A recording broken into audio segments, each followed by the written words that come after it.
नमस्कार दोस्तों, जय हिंद। आशा करता हूँ कि आप सभी प्रसन्नचित्त और सकुशल होंगे। क्यों? अरे! सकुशल तो ईश्वर से हम सदैव प्रार्थना करते हैं कि हम में से प्रत्येक व्यक्ति सकुशल रहे और प्रसन्न रहे। पर ये ख़ास मौका है। ये ख़ास मौका इसलिए है कि आप और मैं दीर्घकालिक निवेशक हैं और हमने एक माइलस्टोन को, एक मील के पत्थर को अभी-अभी पार किया है और वो है सेंसेक्स का 80,000 होना, निफ्टी का 24,000 होना। मैंने अपने जीवन की यात्रा निवेशक के रूप में 1992 से शुरू की थी और जब मैंने निवेश की यात्रा शुरू की थी ना दोस्तों, उस वक़्त ये सेंसेक्स था 2000। जी हाँ, आपने ठीक सुना, 2000। मैं आपसे जनवरी 1992 की बात कर रहा हूँ, जब मैंने अपने जीवन का पहला निवेश किया था। 3 दशकों से ज़्यादा हो गए हैं। आप जानते हैं 1992 में क्या हुआ था? 1992 में ये सेंसेक्स 2000 के आसपास से शुरू होता है और मई आते-आते 4,500 पार कर जाता है। उसके बाद उसमें गिरावट आती है और ऐसी गिरावट आती है कि 1993 के आसपास ये आधा रह जाता है। पर ये यकायक ये बाज़ार इतना बढ़ता क्यों है? ये बाज़ार इसलिए बढ़ता है कि नई सरकार आती है, एक ऐसे वित्त मंत्री आते हैं जो हिंदुस्तान को पुरानी जंजीरों में बंधे हुए इकोनॉमी के हिंदुस्तान को खोल देते हैं।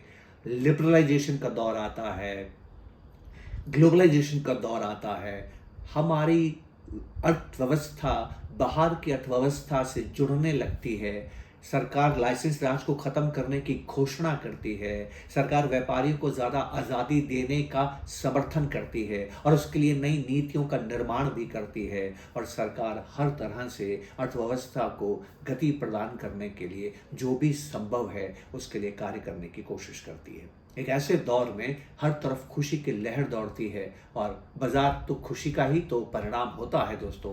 जब भी हमारे सेंटिमेंट्स बेहतर होते हैं, हमारी एनिमल स्पिरिट्स बाहर आती हैं, व्यापारी ज़्यादा जोखिम उठाता है, व्यापारी ज़्यादा निवेश करता है, बचतकर्ता भी ज़्यादा निवेश करता है, ग्राहक में जोश होता है, ग्राहक ज़्यादा खरीदारी करता है और इकोनॉमी की वर्चुअस सर्कल निकलने लगती है, एक वर्चुअस साइकिल शुरू हो जाती है और हर तरफ पॉजिटिव सेंटिमेंट होता है। ऐसे में बाजार यकायक भाग सकता है और 1992 का दौर ऐसा ही दौर था। इस दौर का लाभ उठा के हर्षित मेहता कुछ अनुचित काम करता है और उस अनुचित काम की वजह से ऐसा लगता है कि ज़्यादा पैसा बाजार में आने लगता है। अब जानते हैं उस दौर में बाजार में कितना पैसा आता है? आज भी इस आधुनिक भारत के अंदर जब कल्पना करें कि हम हिंदुस्तानी 100 रुपये की बचत करते हैं तो मात्र 6 रुपया स्टॉक मार्केट में निवेश करते हैं।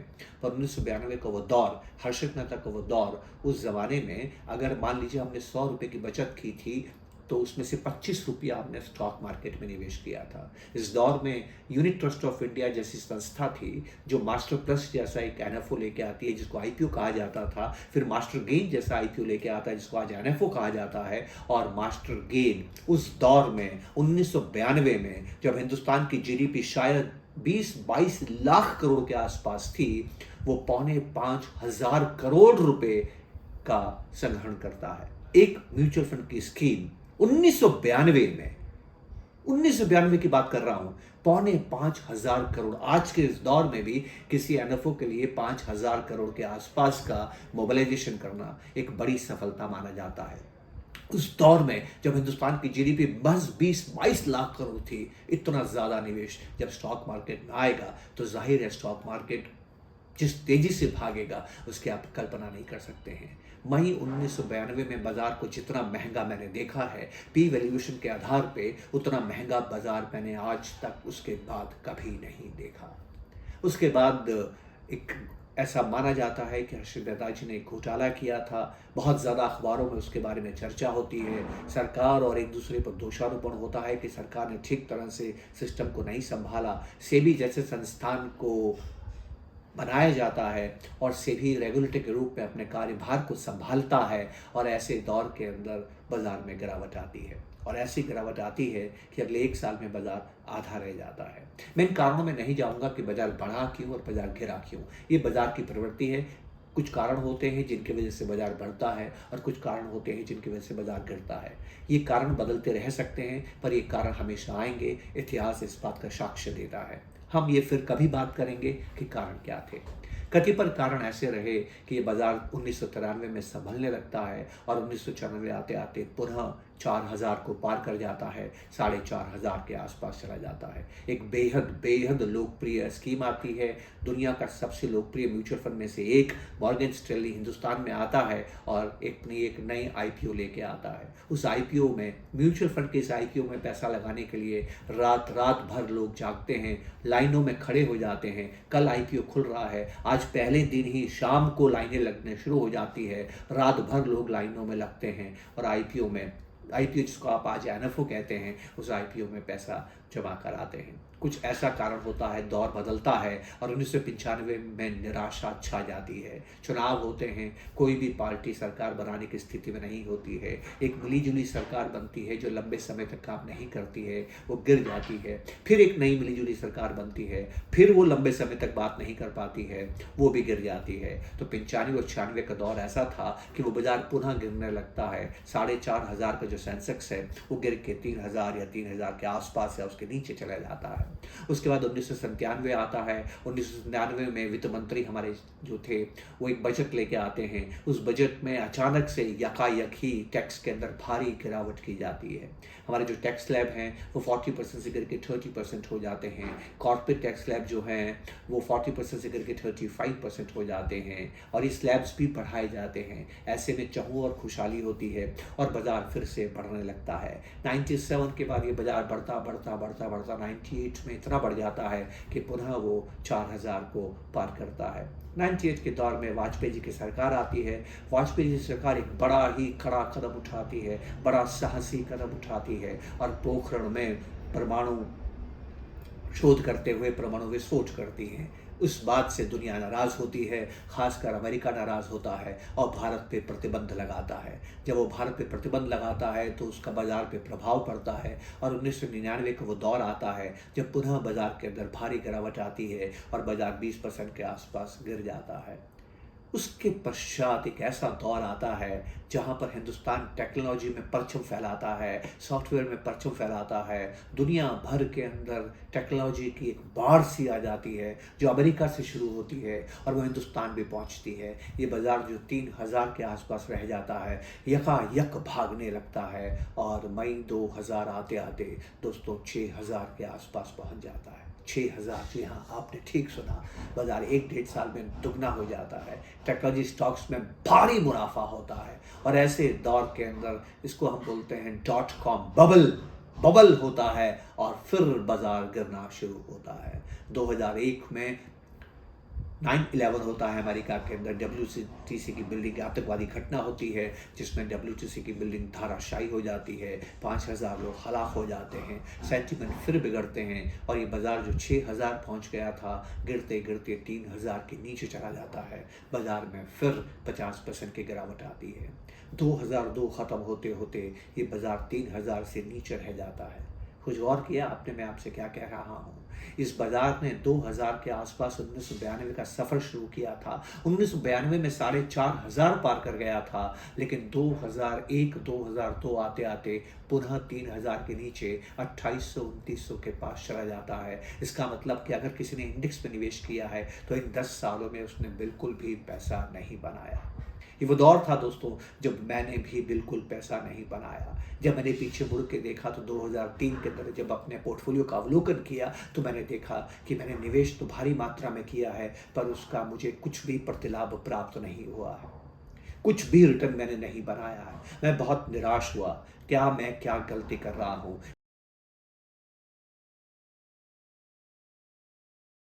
जैसा कि देखा आपने दोस्तों, मेरे जीवन के 3 दशकों की निवेश यात्रा के ये वो पहले 10 वर्ष थे जिन 10 वर्षों में बाजार ने कुछ भी इजाफा अपने आंकड़े में नहीं किया। सन 1992 में भी बाजार 2000 और 3000 के बीच में गोते लगा रहा था और सन 2002 में भी बाजार 3000 से नीचे ही रहा। तो इन पूरे 10 वर्षों में बाजार कहीं नहीं गया। मैंने भी इन 10 वर्षों में अपने प्रतिलाभ कमाने में एकदम से नाकामयाबी हासिल हुई और मुझे किसी भी प्रकार का रिटर्न नहीं बना। मैं बेहद निराश हुआ। मैं 10 वर्षों से लगातार निवेश कर रहा था और पीछे मुड़ के देखता हूँ कि बिल्कुल भी रिटर्न नहीं है। दोष मैं बाज़ार को देता हूँ, दोष मैं इकोनॉमी को देता हूँ, दोष मैं अपने भाग्य को देता हूँ। ऐसे ही दौर में अचानक से यकायक एक दिन मुझे डेनियल kahneman के बारे में पता लगता है, जिनको कि बिहेवियरल साइंस में नोबेल प्राइज़ मिलता है, और उनको पढ़ने के पश्चात मुझे समझ में आता है कि मुझे पैसा खोने का भय ज़्यादा था, पैसा बनाने का जो खुशी है या पैसा बनाने की जो महत्वाकांक्षा है या पैसा बनाने की जो एम्बिशन है, वो कहीं कमज़ोर थी। उनकी प्रॉस्पेक्ट थ्योरी को बहुत बारीकियों से मैंने पढ़ा और मुझे एक बात समझ में आई कि आप निवेश करते समय वो नहीं करते हैं जो आपके लिए सही है। निवेश करते समय आप वो करते हैं जो आपको अच्छा लगता है या जो आपको सही लगता है। आप भावनाओं में बहकर निर्णय लेते हैं, आप तार्किक निर्णय या लॉजिकल रैशनल निर्णय नहीं लेते हैं। मैंने क्या देखा पीछे मुड़ के कि जब जब बाज़ार ऊपर जा रहा था, मेरे में निवेश करने की प्रवृत्ति बढ़ रही थी, निवेश करने की इच्छा बढ़ रही थी, और जब जब बाज़ार नीचे आ रहा था, मैं बाज़ार से दूर भाग रहा था। 1992 में जब बाज़ार 4500 के आसपास गया तो मैंने मास्टर गेम में ढेर सारा पैसा निवेश किया। 1993 में जब बाजार आधा रह गया, मैंने बिल्कुल भी निवेश नहीं किया। जब मॉर्गन स्टैनली का फंड आया तो फिर से मैंने निवेश किया और फिर से बाजार 4500 के आसपास था। उसके बाद बाजार गिरने लगा। 95-96 में मैं निवेश करने से घबराता रहा। फिर जब ड्रीम बजट आया और बाजार यकायक भागने लगा तो फिर मैंने निवेश किया, और उसके पश्चात 99-2000 में जब बाजार बढ़ रहा था तब फिर मैंने निवेश किया। आप देख रहे हैं मैंने क्या गलती की। जब बाजार बढ़ रहा है तो निवेश कर रहा हूं और जब बाजार नीचे जा रहा है तो निवेश नहीं कर रहा हूं। दोस्तों, इसीलिए मैंने पैसा नहीं बनाया। आप जानते हैं मैंने क्या नहीं किया? मैंने फिक्स्ड एसेट एलोकेशन नहीं किया। मुझे फिक्स्ड एसेट एलोकेशन करना चाहिए था। अगर 1992 में मैं ये तय कर लेता कि मैं अपना 50 रुपया डेट में रखूंगा, मैं अपने 100 में से 50 रुपया इक्विटी में रखूंगा और इस 50-50% के आंकड़े को फिक्स रखता, नीचे नहीं जाने देता, जब बाजार ऊपर जाएगा तो मेरे पोर्टफोलियो में इक्विटी बढ़ जाएगी, वो 50% के ऊपर चली जाएगी, मैं उससे बाहर आ जाऊंगा। मैं कब बाहर आ रहा हूँ? मैं बाहर कब आ रहा हूँ? जब बाजार ऊपर हो गया है। 1993 में जब बाजार नीचे आएगा तो इक्विटी मेरी जो 50% मैंने रखी है वो कम हो जाएगी, डेट का पोर्शन बढ़ जाएगा, तो मैं डेट में से बाहर निकलूंगा और पुनः इक्विटी में आऊँगा। मैं इक्विटी में कब आ रहा हूँ? जब बाजार नीचे जा रहा है। इसी तरह से अगर मैं 10 वर्षों तक लगातार करता रहता तो इन 10 वर्षों में भले ही बाजार कहीं नहीं गया हो, मैं फिर भी अच्छे खासे प्रतिलाभ के साथ अपने निवेश को अंजाम दे सकता था। ये बात मुझे 10 वर्षों के पश्चात समझ में आई और 2003 के बाद पीछे मुड़ के मैंने नहीं देखा दोस्तों। बस उसके बाद मैं फिक्स्ड एसेट एलोकेशन को फॉलो करता हूँ और बाजार जब भी गिरावट के दौर से गुजरता है तो अपना निवेश को बढ़ा देता हूँ, क्योंकि मुझे पुनः इक्विटी को संतुलित करना है। मैं आपको संदेश क्या देना चाहता हूँ इस बाजार में? इस वक्त मैं आपको संदेश क्या देना चाहता हूँ? खबरों के आधार पर निवेश न करें। आगे जो मैं आपसे बात कहने जा रहा हूँ ये बहुत गौर से सुनने वाली है, बहुत गौर से समझने वाली है। मैं आपसे निवेदन करूँगा, ज़्यादा ध्यान से इस बात को समझने का प्रयास करें।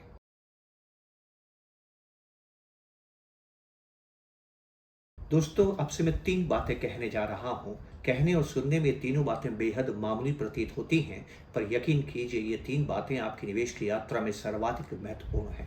पहली तो आपसे मैं अर्ज़ कर चुका हूँ, फिक्स्ड एसेट एलोकेशन। दूसरा है खबरें। जैसा कि हर्बर्ट साइमन कह रहे हैं, wealth information creates poverty of attention. बहुत गौर से इस बात को समझने की कोशिश करते हैं। अमेरिका में ड्यूक यूनिवर्सिटी के एक प्रोफेसर साहब ने अपने स्टूडेंट्स के साथ मिलकर एक शोध किया। वो एक रेस्टोरेंट के बाहर खड़े हो गए जहां पर परिवार समेत लोग शाम के भोजन का आनंद लेने आते हैं, डिनर के लिए आते हैं। स्टूडेंट्स रेस्टोरेंट के बाहर खड़े हो गए और उनसे एक सर्वे कर रहे हैं, प्रश्न पूछ रहे हैं। आप घर में भी भोजन कर सकते हैं, आप परिवार के साथ रेस्टोरेंट में भोजन करने के लिए क्यों आए हैं? उनको ज़्यादातर जवाब ये मिलता है कि शाम की बेहतरीन शाम को अपने परिवार के साथ अच्छा समय बिताने के लिए, to spend quality time with the family, हम यहाँ आते हैं। हमें फुर्सत के क्षण मिलते हैं, हम बाहर बैठ के राजसी ठाट बाट के साथ भोजन करते हैं, कोई दूसरा भोजन बनाता है, कोई दूसरा हमें परोसता है और हमें बड़े प्रेम के साथ भोजन कराता है। ये अलग बात है कि हमें उसके लिए पेमेंट करना है। परिवार के साथ बैठ के रेस्टोरेंट में खाना खाना हम सबको अच्छा लगता है।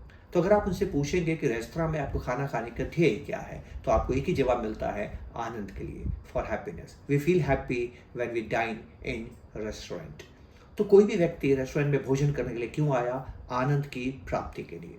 अब कल्पना करते हैं वो भोजन के लिए बैठते हैं और उनको पिज़्ज़ा खाने की इच्छा है।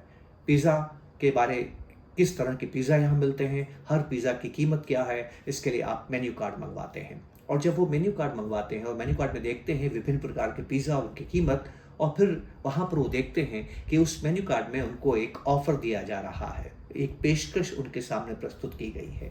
अब वो पेशकश क्या है? फ़र्ज़ करें एक पिज़्ज़ा ₹500 का है। अगर वो एक पिज़्ज़ा का ऑर्डर करते हैं तो ₹500 लगेंगे।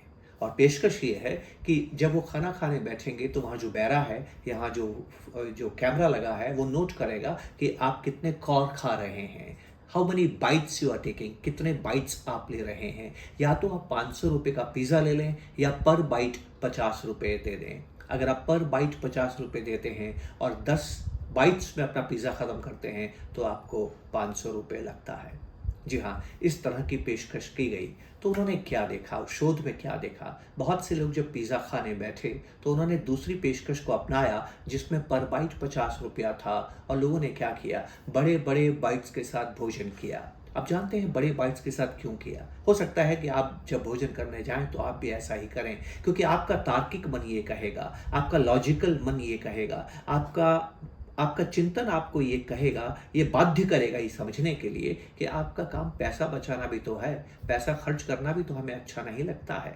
अगर आप बड़े बाइट्स लेंगे, बड़े कौर से पिज़्ज़ा खाएँगे, तो आप कम बाइट्स में अपना पेट भर लेंगे और कम बाइट्स में आपको पैसा कम देना पड़ेगा। मान लीजिए वो पूरा पिज़्ज़ा जो ₹500 का है, आपने 6 बाइट में ख़त्म कर दिया, तो इसका मतलब ये है कि आपको ₹300 देने होंगे और आप ₹200 बचा लेंगे।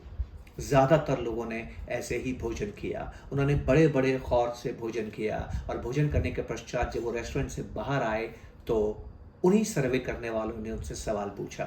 ईमानदारी से जवाब दीजिएगा, आपने भोजन किया? हमने देखा कि बड़े-बड़े बाइट्स के साथ आपने भोजन किया। क्या भोजन करने में आनंद आया?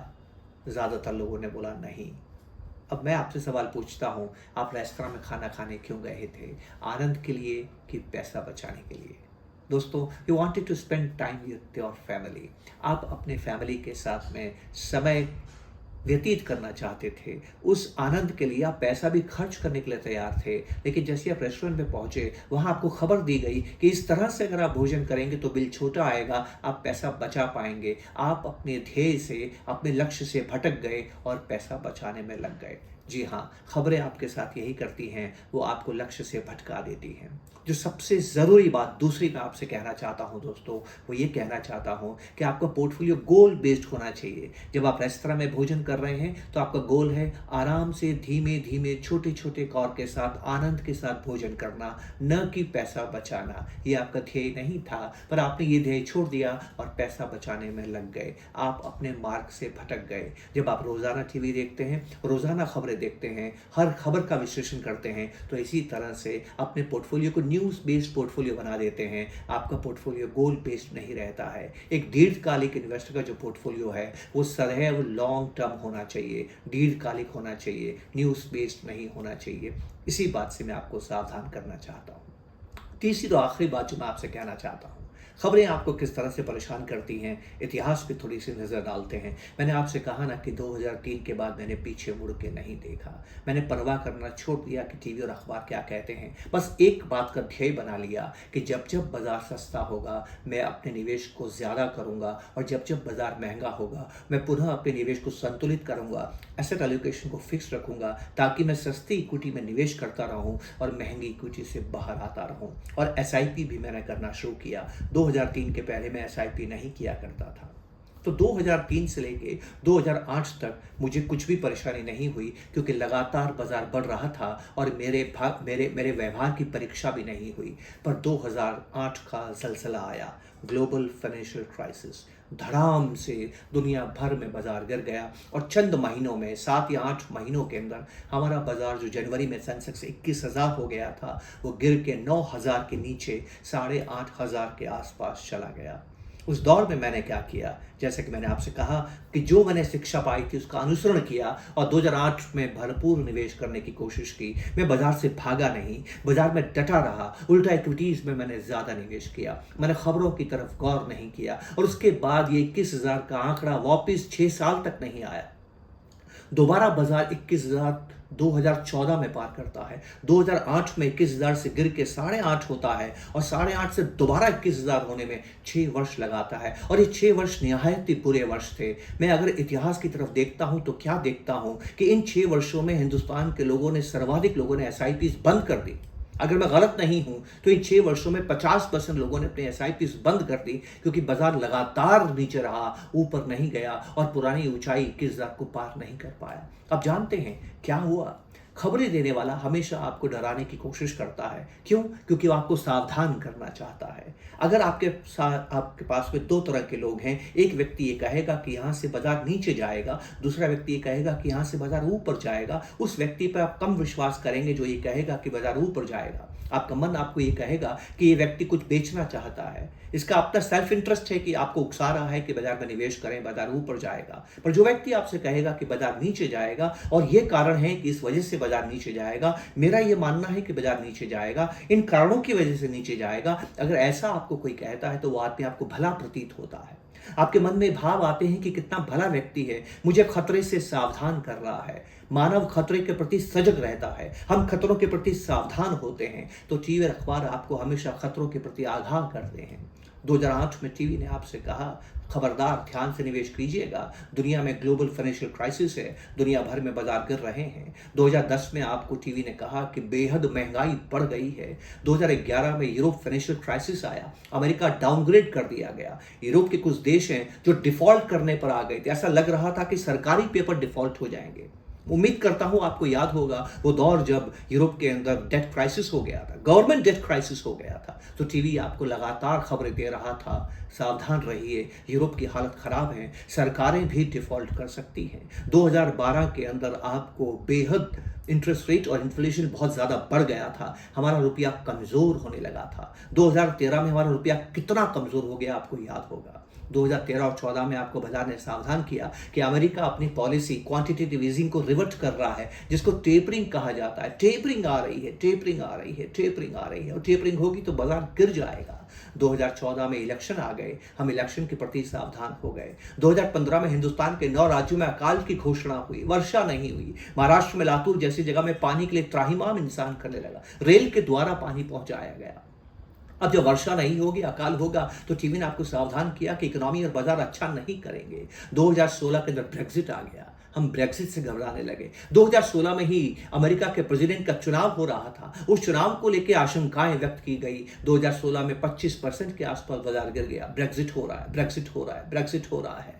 आज ब्रेक्जिट की कोई चिंता भी नहीं करता है। 2017 में नोटबंदी से आप घबरा गए, 2018 में जीएसटी आ रही है, इस बात से हम घबरा गए। 2019 में टीवी ने आपको खबरें दी, इकोनॉमी अच्छा नहीं कर रही, एनपीएस बहुत ज्यादा बढ़ रहे हैं, बहुत से सेठ व्यापारी डिफॉल्ट कर रहे हैं, कितनी कंपनियां डिफॉल्ट कर गई, कितनी कंपनियां तबाह हो गई, एक हाउसिंग लोन देने वाली कंपनी तबाह हो गई, एक इंफ्रास्ट्रक्चर वाली कंपनी बंद हो गई, एक ऑटो एंसिलरी कंपनी बंद हो गई, लगातार डिफॉल्ट की न्यूज आ रही थी, कोऑपरेटिव बैंक तबाह हो रहे थे, इसमें आप घबरा गए। 2020 में आपको टीवी ने खबरें दी, सावधान कोविड आ गया है। 2021 में टीवी ने आपको खबरें दी, कोविड दोबारा आ गया है, 5 लाख लोग हलाक हो गए हैं, सेकेंड वेव तो फर्स्ट वेव से भी ज्यादा खतरनाक है। 2022 में रशिया ने यूक्रेन पर हमला किया, वो युद्ध आज भी जारी है, पर आप उसकी चिंता नहीं कर रहे हैं। 2023 में दुनिया भर में महंगाई बढ़ गई, हमारा बाजार 20% के आसपास गिर गया। अमेरिका में इंटरेस्ट रेट बढ़ रहे हैं, यूरोप में इंटरेस्ट रेट बढ़ रहे हैं, इंग्लैंड, जर्मनी, अमेरिका में ऐसे इंटरेस्ट रेट बढ़े हैं जो 40 साल में इतनी महंगाई कभी नहीं थी। इस तरह की खबरें हमें सुनने को मिली। और फिर 2024 आया, 2024 में टीवी ने आपसे कहा, सावधान, इलेक्शन हो रहे हैं, पता नहीं इलेक्शन का नतीजा क्या होगा और बाजार में उसका परिणाम क्या होगा। पर आप देख रहे हैं कि हर बार खबरों ने आपको डराया। कुछ लोग इन खबरों को सुनते रहे, डरते रहे, आते जाते रहे, लेकिन मैंने इनकार किया इन खबरों को सुनने से। मैं इन खबरों से बिल्कुल भी विचलित नहीं हुआ, अपनी एसआईपी यात्रा को जारी रखा, अपने फिक्स्ड एसेट एलोकेशन को जारी रखा और लगातार निवेश करता रहा, लगातार निवेशित रहा दोस्तों। और मैंने क्या देखा, 2008 में जब टीवी ने हमें डराया कि दुनिया में ग्लोबल फाइनेंशियल क्राइसिस है, तब अभी मैं निवेश कर रहा था। और 2024 में जब मुझसे कहा गया कि सावधान इलेक्शन है, तब अभी मैं निवेश कर रहा था। और मैंने क्या देखा कि इस दौर में ये बाजार 8,000 से बढ़ के 80,000 हो गया। आपने देखा कि नहीं देखा? बस आप एक दीर्घकालिक निवेशक हैं, इस बात को याद रखिएगा। तो 3 बातें जो मैं आपसे कहना चाहता हूँ दोस्तों वो ये है कि बाज़ार कहीं नहीं जाए, फिर भी आप रिटर्न कमा सकते हैं अगर आप बाज़ार के उतार-चढ़ाव का फ़ायदा उठाते हैं। और बाज़ार के उतार-चढ़ाव का फ़ायदा उठाने के 2 तरीके हैं, फिक्स्ड एसेट एलोकेशन करें, मर्यादित एलोकेशन करें और लगातार एसआईपी में निवेशित रहें। और दूसरा ये है, ज़्यादा खबरें ना सुनें, खबरें सुनेंगे तो आपका पोर्टफोलियो न्यूज़ बेस्ड हो जाएगा, वो गोल बेस्ड नहीं रहेगा। और आखिरी बात ये है कि इतनी बुरी खबरें आने के बाद भी बाज़ार तो ऊपर जा रहा है। मैंने पहले भी वीडियो में आपसे ज़िक्र किया था, ध्यान पे बाज़ार पे न दें, ध्यान इस बात पे दें कि व्यापारियों के मुनाफे, लिस्टेड कंपनियों के मुनाफे बढ़ रहे हैं या नहीं बढ़ रहे हैं। वीडियो ज़्यादा लंबा नहीं हो जाए, इसलिए अपनी बात को मैं यहीं विराम देता हूँ। अगली वीडियो में मैं आपसे बात करूँगा कि इस सेंसस की यात्रा में आपको क्या ध्यान देने की ज़रूरत है और किस तरह से व्यवहार करने की ज़रूरत है। विस्तार से मैं आपके साथ बात करूँगा, लेकिन अपनी बात खत्म करने से पहले ज़रूर आपसे निवेदन करूँगा दोस्तों कि आप जब मेरी वीडियो को देखते हैं और आपको अगर पसंद आता है तो लाइक ज़रूर करें, सब्सक्राइब ज़रूर करें, शेयर ज़रूर करें, क्योंकि जब भी आप ये करेंगे तो मुझे ऊर्जा मिलती है, शक्ति मिलती है, इस बात की प्रेरणा मिलती है कि इस तरह की वीडियो मैं आपके लिए बनाता रहूं और आपसे लगातार संवाद में रहूं, संपर्क में रहूं। आपको वीडियो पसंद आया, आपके जो भी विचार हैं कमेंट में ज़रूर बताइएगा और मैं आपसे वादा करता हूं कि प्रत्येक कमेंट का मैं जवाब भी दूंगा। दोस्तों, आपने मुझे समय दिया, इसके लिए बहुत बहुत शुक्रिया। नमस्कार, जय हिंद।